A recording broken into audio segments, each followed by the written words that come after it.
All right, everybody. Welcome back to another edition of the Lasting Learning Podcast. I am so glad you are here. For those of you that are new to the podcast, welcome. For those of you that are returning, I'm glad you're sticking around. This is the Lasting Learning Podcast where we talk about school, but we don't really talk about school. We talk about what school could be, what school should be, and what school should be preparing our students to be. This week, we have an amazing guest joining us. She is a mom, she is a wife, she is a teacher, she's a coach, she's an author, she's a speaker, she is a change agent, and she is a dynamo. She's somebody that I would consider to be a new friend of mine as well. We started connecting several months ago, and she just continues to inspire me. And I thought, why not share her and her wisdom with the world? So I asked Kelly Hoggard to join us today. And Kelly, thank you for being Hey, here. thank you so much for inviting me.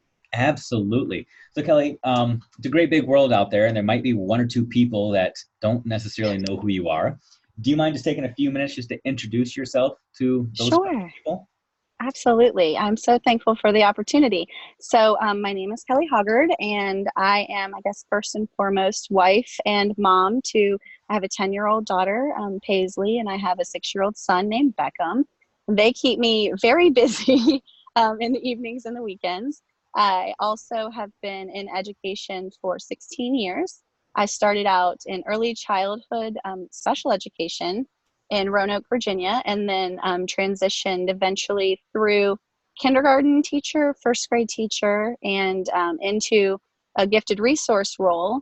And then now, this past summer, I transitioned within my building into a new role as the instructional technology specialist. So I've kind of dabbled in some different areas. I've been in, rural. Now where I am here in Virginia Beach, it's a great school in a small neighborhood, but it's still pretty city, and I've also got to dabble in a variety of positions, kind of helping kids everywhere on those learning spectrums. So I absolutely adore being at work every day. It's, sometimes I am like, work is a relief from stress from home, even. So I love everything about the potential and possibility of education. There's just 1,000 doors to open for every kid. And I just love being here. So. And so awesome. And the fact that you've had a variety of positions really speaks to your credibility, because it shows that people buy into you when they get to know what it is that you're about. They say, bring that here. And I'm a guy, I actually spent some time growing up in Virginia Beach. So I appreciate the fact that you're helping that Okay. community. So Yes. kudos to you. Yes. So, I went to school here, so it's like I returned home to my own district. oh, that's awesome. That's awesome. It's full circle, paying it forward. I love it. Yes. So I said that you and I first started connecting a few months ago. And for those that aren't aware, you wrote a book through EduGladiators Publishing, uh, Yes. and it's called Champ for Kids. Some people have seen it all over social media, where there's a picture of a boxing ring and some boxing gloves there. And it's a powerful book. What I love about it is it's a short read. I mean, truly, you can sit Right. down and read it in an hour, but you're going to be thinking about it for days and weeks and months because it's so Right. good. So, can you just talk briefly, real quick, what prompted you to take your message and share it globally? Because it can be a terrifying endeavor to put your words, Right. thoughts, and Oh, points and have everybody everywhere scrutinize and criticize, but yet you take that risk. absolutely. So I have only been on Twitter. Coming this April will be 2 years. So I started out with a Twitter account, and I was just posting a few, cute pictures of my kids and little activities here and there. I wasn't even posting daily, maybe weekly at best. And I was interacting with maybe 150 people, and most of them were in my district that I already knew. Yeah. And so, um, and then I read the book Kids Deserve It by Adam Welcome and Todd Neslony, and I happened to start participating in Twitter chats. And I was like, oh, this is cool, because these people kind of like are passionate. Because Hmm. even though I would say that I always have had great relationships with the teachers in my building and on my grade level, I've always felt sort of like an isolate, because I was that one who was doing these kind of weird extra stuff, like, why are you always doing all of that extra stuff, And so I sort of feel like there were plenty of times when, while they were my friends and my colleagues, I couldn't really be like, oh my gosh, I want to create this whole classroom conversion and have the kids walk into, you know, this cool classroom that's going to captivate them for this whole lesson on fractions or whatever it may be. People were kind of like, back down, girl. We want to go home this afternoon. So I found people on Twitter all over the world that were like, yeah, do that because it's what's best for kids.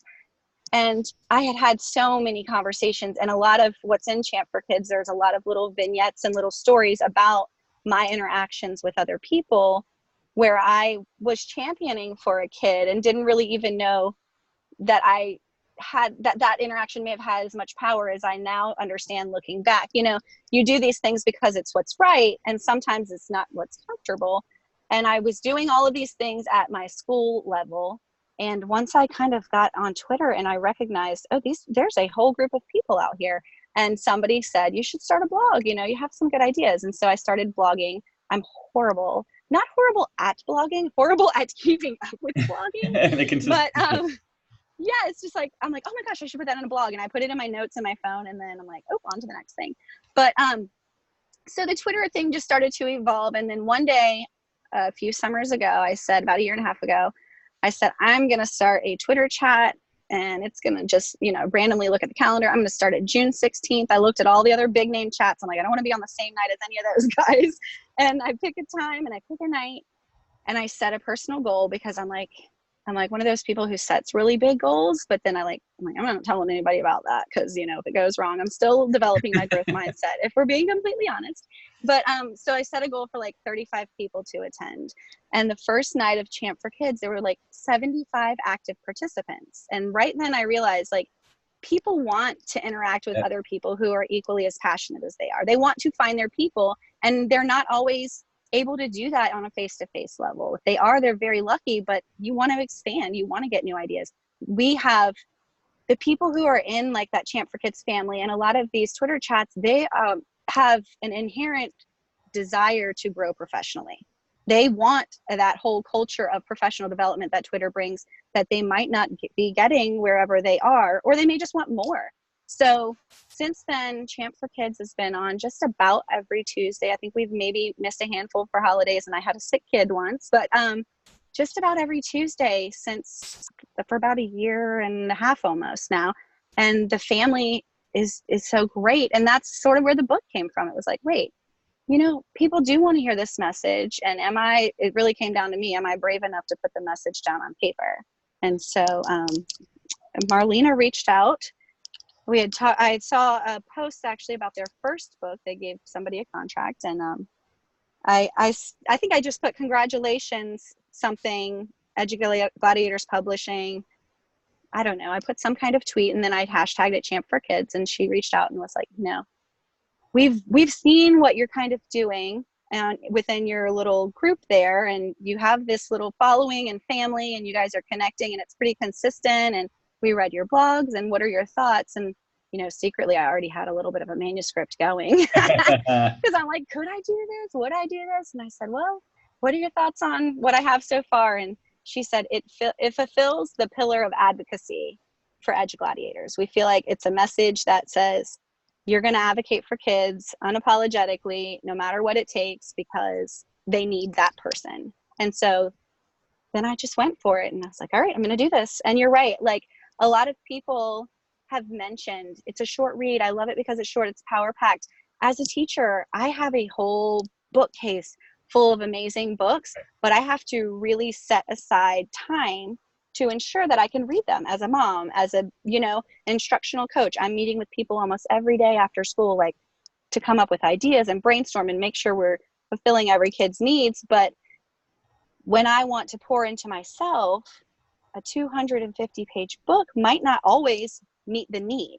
Sometimes I need a little power-packed punch of inspiration that I can just be like, boom, yes, that's what I need to do, or that's what I'm going to add to my plate. I'm going to add trying to meet and greet every kid in kindergarten this week and learn every kid, you know what I mean? And like just pulling out a little tidbit from the book. And I have, I'm the lead mentor in our building. And so one of my mentees bought it, and she was talking to me, and she was like, it's just enough so that I know how to get myself back to center if I feel like I'm veering off, but I don't have to dig into a long, you know what I mean? There's so much value in all of these teacher books, but I think it has its place in that it can get you back to center if you need to Yeah. in a fairly short time.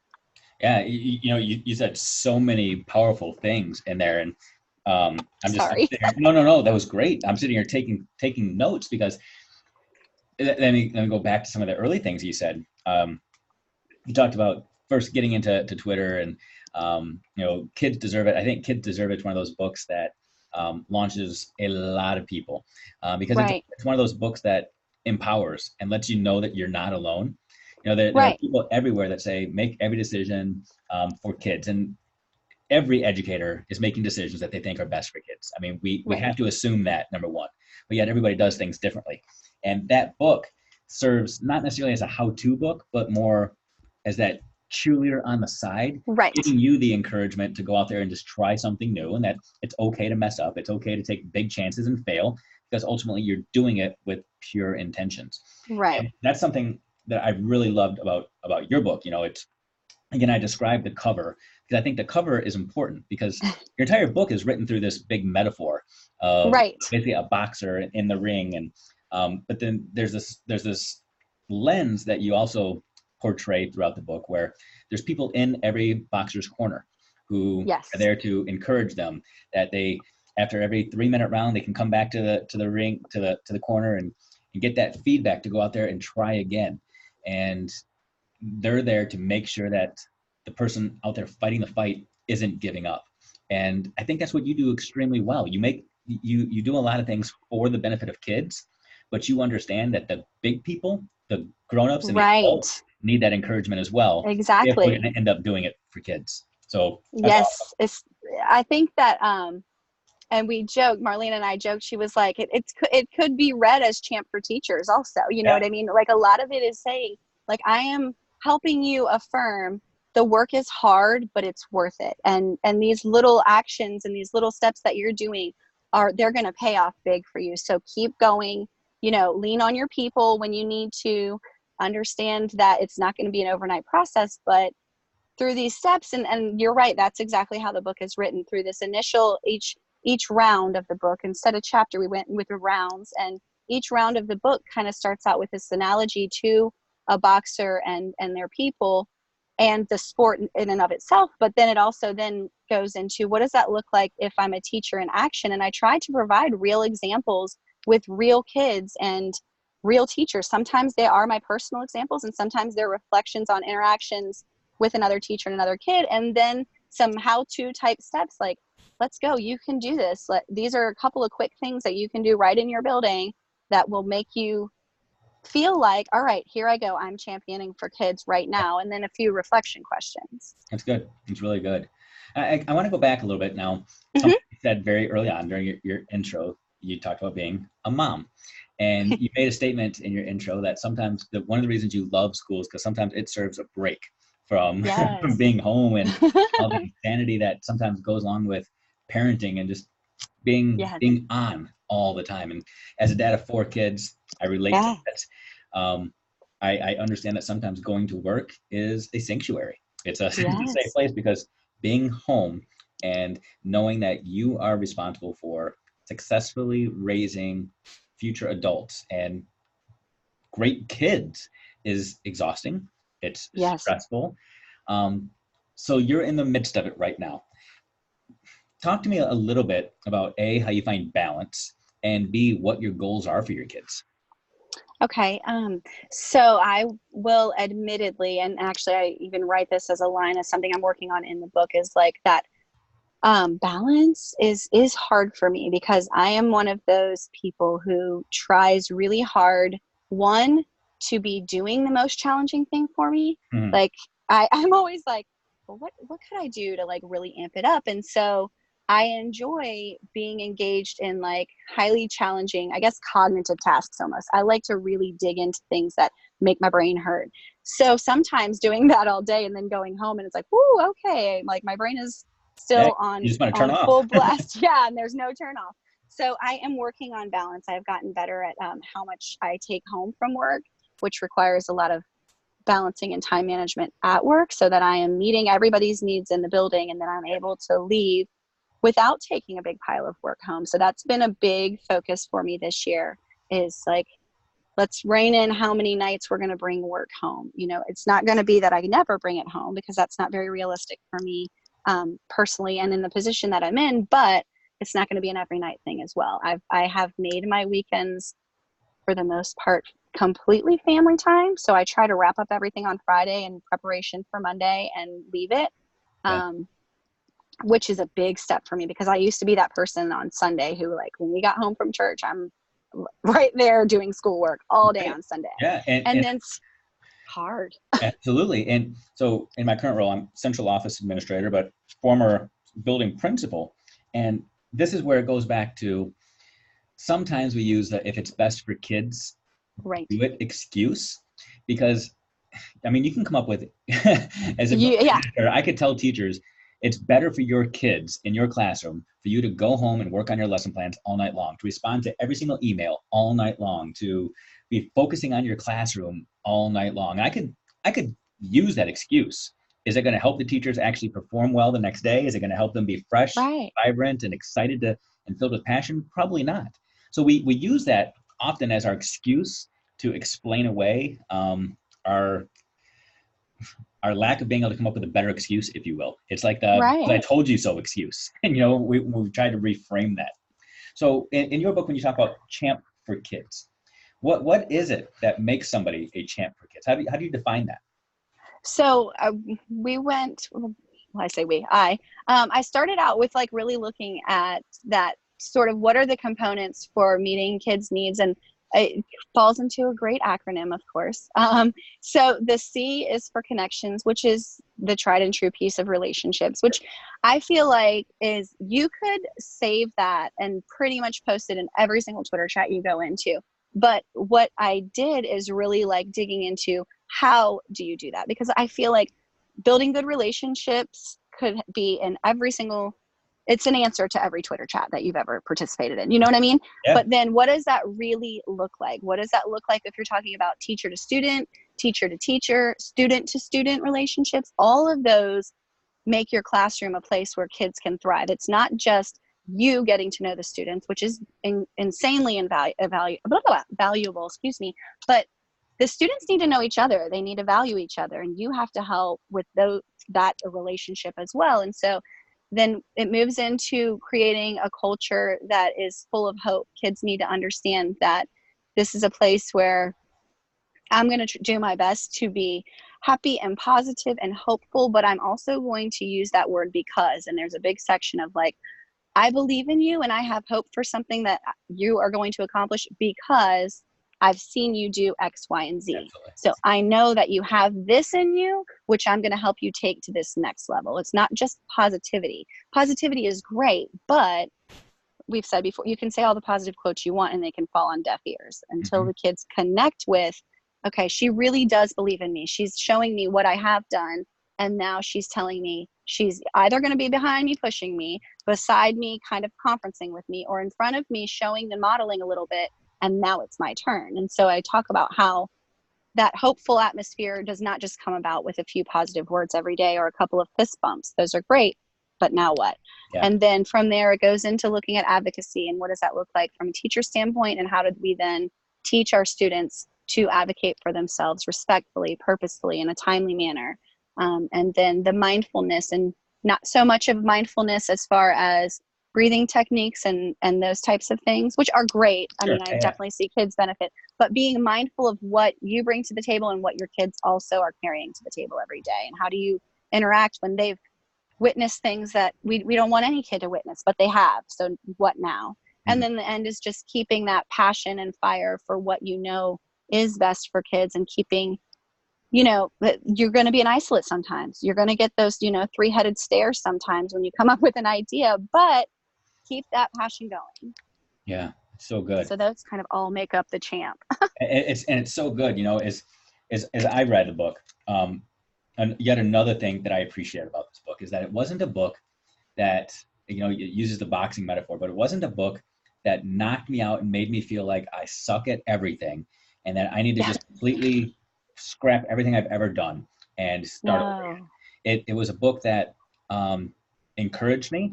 It motivated me. and it gave me some tweaks, like shaved off some of the corners, so that I felt like I Yes. could fit a little bit better, which was awesome. And, I'll use yet another analogy or metaphor. Seems like that's what we both do a lot. Um, Yes. you mentioned early on that, after church every Sunday. So I'm going to use church as my analogy here. Perfect. For those people that go to church every Sunday, most of the time you don't go to hear something brand new.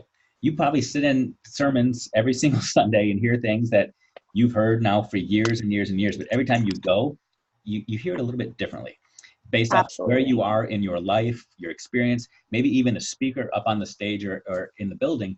They paint a slightly different picture for you so that you can apply it in a more meaningful way in the upcoming week. And that's what I Yes. love about your book. It's a great companion to, you mentioned Kids Deserve It. It takes Kids Deserve It, and it says a lot of the same things, but in a different way. And it's just, I loved that, where I felt like, okay, I can take this and I'm fired up now to go and do some things, and then to pick up another book, and then to go and pick up another book. It's, Yes. like you said, it's that good reset.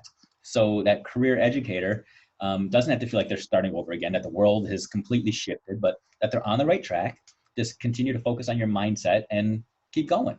Right. I would hope that for a lot of people, there were affirmations in there that, yes, I already am doing this. And then there were new ideas, like you said, for inspiration. It should be, I'm really hoping that the people who are picking it up are going, oh, perfect. I am doing this. Oh, wait, I haven't really thought about turning over that self-advocacy piece. I feel like I'm the advocate, but at what point am I also responsible for teaching the kids to be the advocate? Or, different things in each chapter where it provides you a little affirmation, but it also provides you a little inspiration to go beyond what you're doing, or to reach out to on that next level. I'm staying within my four doors. What's next? Or four walls, excuse me. Yeah. What's next for me? And so I agree with you 100%. I didn't want to write it and have people feel like, oh my gosh, it's November and now I read this book and I feel like it's a great book, so I have to start over. And no, do what you're doing.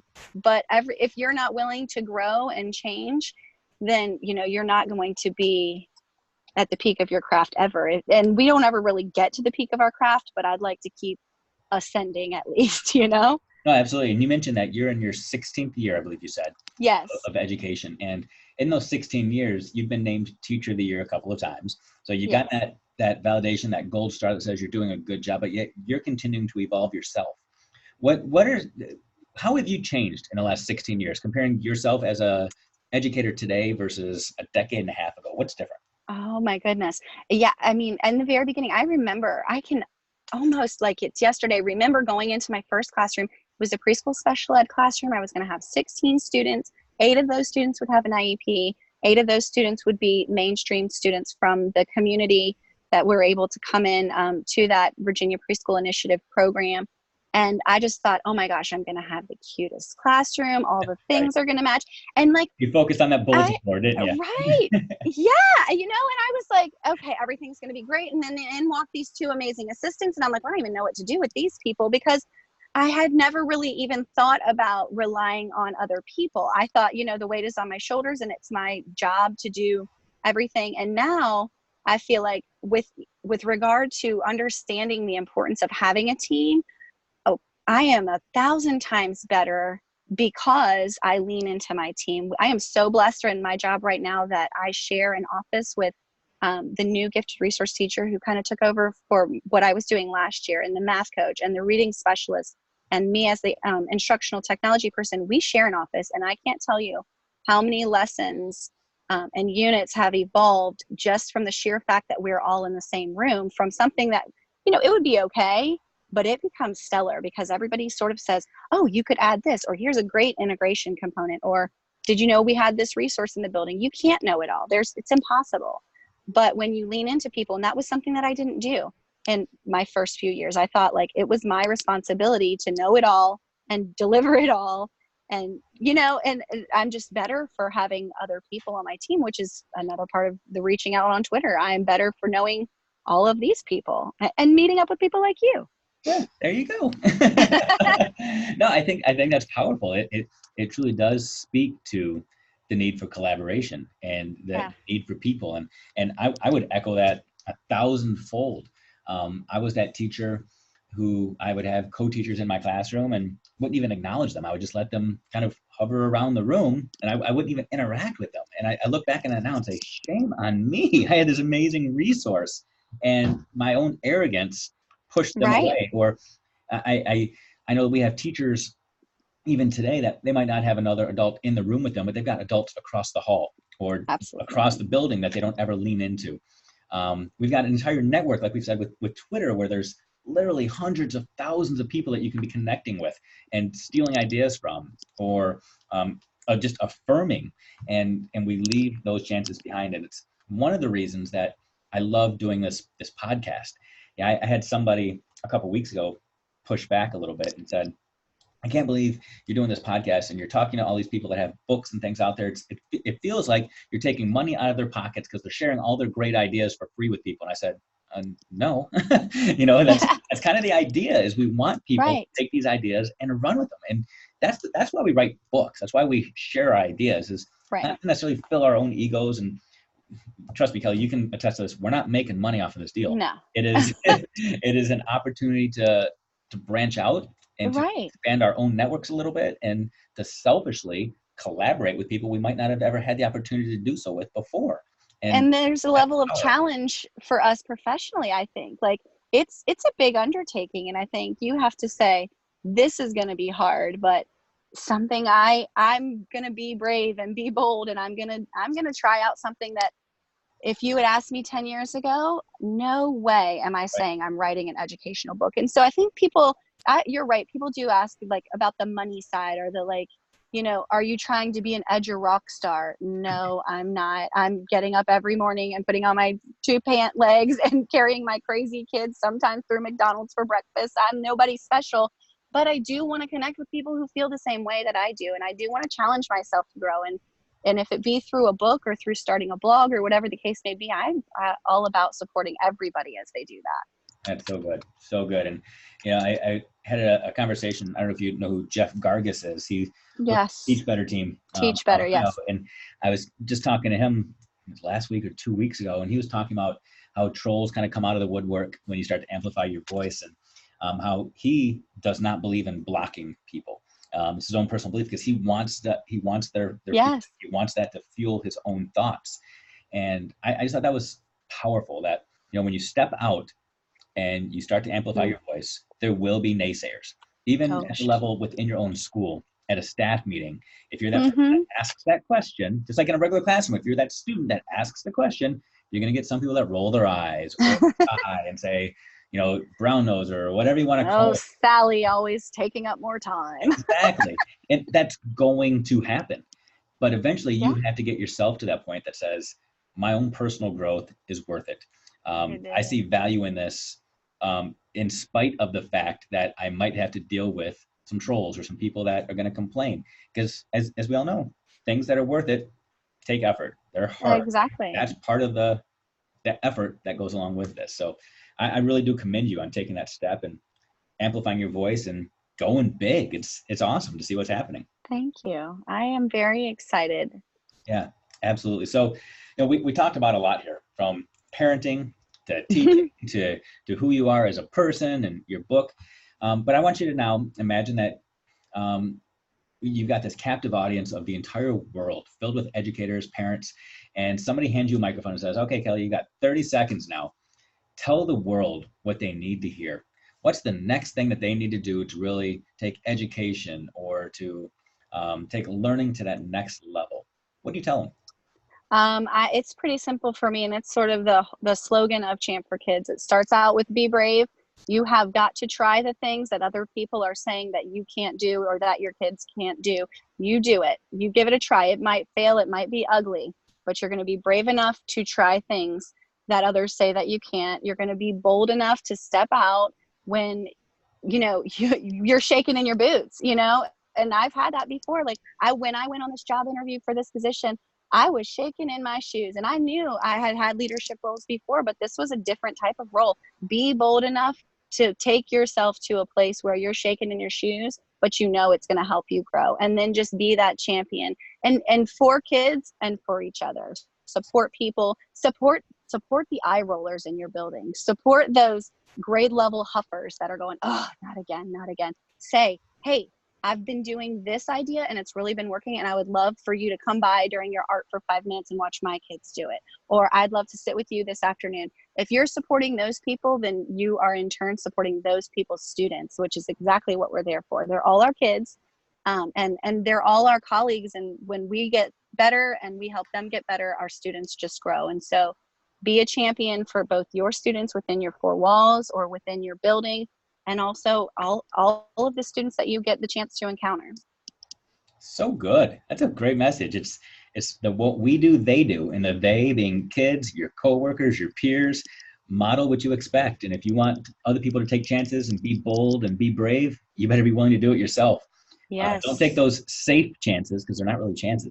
Something Exactly. where there is truly a dangerous possible outcome. And right. And failing forward. That's it. That whole like failing forward is moving forward. And I've helped a few people in my building directly, and I know that it's helped them because they've come back and said, like, I wouldn't have done that without you. And I'm so thankful that it went horribly, because now this reflection is actually more powerful than any part of the planning and the execution. I'm actually saying this worked, this did not work, why it did not work. And I'm building my next lesson with real hard, like you've said before a million times, it's not just numbers, it's experiences that help you plan your next lesson. It's not just a data wall that's going to help you guide your lessons.